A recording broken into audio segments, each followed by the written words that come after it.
critical theory takes the postmodernism's efforts to elevate doubt over truth and exceptions as the rules and builds a framework for understanding power structures on the planet. The way they do this is through something called intersectionality. Everyone has physical characteristics. You're white or you're not. You're straight or you're gay. You are cisgendered or not. And cisgendered is when your gender and your sex align. You are a boy who believes he's a boy. You're considered cisgendered heterosexual, assuming you like women. So if you're white and you're straight and you're cisgendered and you're Christian and you don't have a handicap and you're philosophically conservative, you are the most privileged member of society. And because you're the most privileged member of society, you are also the most likely to oppress others in society because society itself bends towards you. If you are none of those things, you're the most oppressed in society. So if you are non-white, not straight, not cisgender, not Christian, not conservative, and have a handicap, you're the most oppressed member of society. The most oppressed members of society have moral clarity about oppression that the oppressors do not have. Therefore, an oppressor cannot comment on social ills. Only the oppressed can, because the oppressor cannot see those things. The oppressor, even though the oppressor thinks he's not an oppressor, does things that are called microaggressions, you've heard that term, that continue to perpetuate oppression. So, this example I use all the time is Neil Armstrong comes back from the moon and says, I landed on the moon. And a black Muslim transgender lesbian amputee says, no, you did not. There's no objective truth in postmodernism.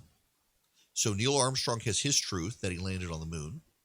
This person has their truth that he did not land on the moon. And because Neil Armstrong is white, male, Christian, without a handicap, who's straight, he's not allowed to contradict the truth claims of the other person because he's oppressor and the other person is oppressed. Now, the other way this works is that they believe, people who practice critical theory, is that we are confined to our classes and our demographic boundaries. You individually have no utility. You are part of a class, part of a pool of people. Therefore, when you act on behalf of your class. And if you are an oppressed person and you do something that is violent or oppressive to others, you are presumed to be acting out the oppression you feel from the oppressor. Because a black person who commits black on, let's say, Asian violence, an oppressed person cannot be violent against another oppressed person unless the burden of the oppression is unleashed. Because under critical theory, and you've heard these things, this is where it comes from, critical theory, a black person cannot be racist because a black person is of an oppressed class. And oppressed classes cannot show racism because racism only comes from an oppressor class. Racism is a social ill, and social ills come from the oppressor. So what do? Well, the oppressors control reality by controlling language. See, under critical theory and postmodernism, reality is shaped by words. So if you want a new reality, you have to change the definition of words. So up can become down, down can become up, good can become bad, bad can become good. Deviance can become normal, and normal can become deviant. So what you have to do to change the language is you have to shut up the dominant discourses. Now, what are dominant discourses? The dominant discourse is when the oppressor class tells you this is the way the world works. That is a dominant discourse. So when a black person says that the police are good, they are reflecting the oppressor's language. They're embracing the dominant discourse. So we have to change the dominant discourse. Well, what do we have to do to change the dominant discourse? Well, Free speech has to be out. You got to be able to control speech. You've got to be able to silence and cancel people who say otherwise. You've got to use fear, the mob, whatever, to shut them up so they can't talk. It's one reason it's important for people like me on radio to keep talking about these issues, because part of critical theory requires that my speech be suppressed in order for them to change language.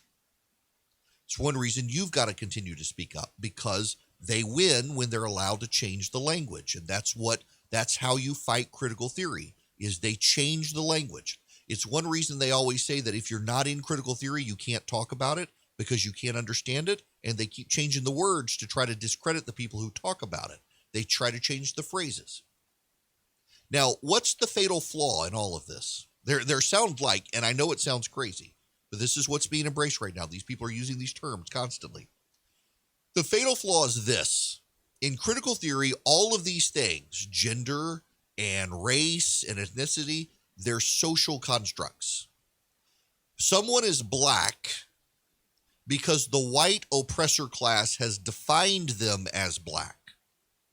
They've used the dominant discourse to say they're black and that somehow black is inferior, according to the critical theorists. That's what a white person means when they call someone black, that they are an inferior, different thing. It is a social construct.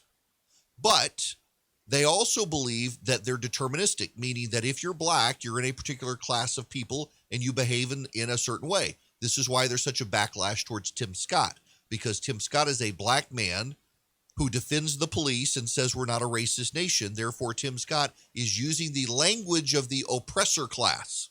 He's a black man not behaving as a black man is supposed to behave. Remember, under critical theory, individuals are irrelevant. You're in your class. You got to behave like your class. So they believe that even though race is a social construct created by white people, that you as a black person have to behave like a black person. And if you think for yourself, well, then you're behaving like the oppressor. So how do you defeat critical theory? A couple of things. One, you continue to speak up and tell the truth. Not your truth. You tell objectively the truth. You don't make stuff up as you go along and say it's what I believe. You actually embrace what's actually real. Two, you point out the logical inconsistencies of it, that they don't want individuality. Every single one of us has an individual streak in us, and critical theory wants to stamp it out. So you continue to focus on the individual, not the class of people. Three, you continue to speak up with the way words are meant to be used. You continue to speak up with the definitions of words, and you refuse to adhere to their silencing when they come and try to shut you up. That doesn't mean be a jerk. It doesn't mean be rude, but it does mean hold your ground. Because a majority of people, when they realize this is what critical theory is, they realize this is kind of nonsensical, and then they realize they've been seeing it around them and they didn't quite know what was going on in society. That's what's going on in society right now. There's a postmodernism creeping in across the board. It's not just the left. The right does it too. But then the critical theorists come in from the left and demand we categorize each person, and people in higher categories have to shut up. So you defeat them by not shutting up.